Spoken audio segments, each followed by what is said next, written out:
ሰላም የኢትዮጵያ ቦክስ ስፖርት ቤተሰቦች፣ አሁን የምንገኘው የኢትዮጵያ ቦክስ ፌዴሬሽን እንዲሁም የአፍሪካ ቦክስ ኮንፌዴሬሽን ፕሬዝዳንት በአቶ ኢያሱ ወሰን ቤት ነው። ዛሬ የተገኘ ነው ምንድነው በቅርቡ የአፕሪል 25 ወይም ደግሞ ሚያዝያ 17 ላይ የሚደረገው ውድድር ላይ የሚሳተፉ ቦክሰኞቻችንን ውድድራቸውን በማስመልከት የራት ግብዣ አድርገውላቸዋል። የራት ግብዣ ምን ይመስላል የሚለውን እንግዲህ በጋራ ወደ ውስጥ ገብተን እንመለከታለን።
የተገናኘነው ዋና ምክንያት ስዊት ጂም ቦክስ ባለቤት በት ኢትዮጵያ የሰራች ይሄ ነገር እናንተ ይንታክላ ከፈረስ ቆዳ የተሰራ ምታርጉ ታገኛላችሁ።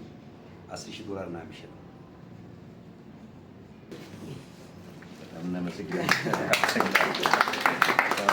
ወደፊት የራሷ የኢትዮጵያ ቦክስ ክለብ ሰርቲፋይድ የሆነ ፈረስ ቆዳ የተሰራ እነሞ ይዘው መልካም ትቀማሽ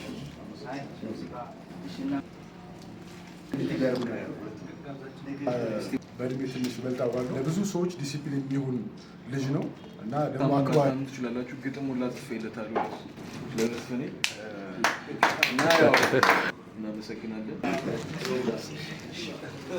ጉድ ላክ ጉድ ላክ